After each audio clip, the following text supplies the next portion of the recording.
So I was looking at my '06 Ram the other day, and I really wanted to see what it would look like with a smoother door panel, kind of like the Gen 4s or the Gen 5 Rams, like the 2017, the 2019 Rams.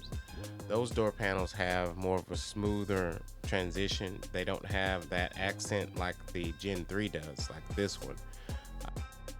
So to achieve that look, I decided to use a Bondo, but I didn't want to use just a regular Bondo because I know you can't use that stuff on thicknesses above, I think, half of an inch or so. So I settled on the Bondo Hair version, which has a fiberglass reinforcement inside of it.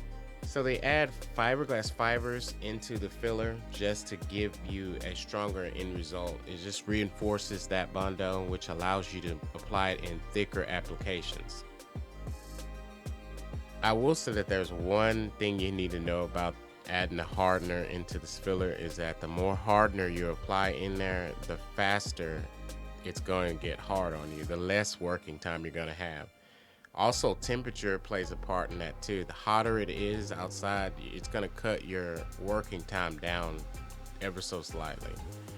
But just know that if you put a bunch of hardener in there, you're going to have a lot less time to actually get it applied to wherever you're applying it to. To prep the surface, I did sand it and then I cleaned it.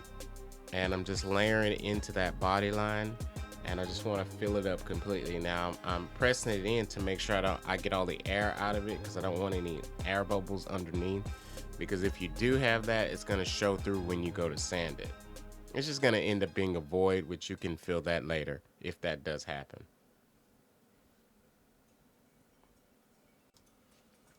I'm just using this level just so that I can see that if I've got any gaps, or did I get it all the way filled in so there's no voids in the middle section of that door.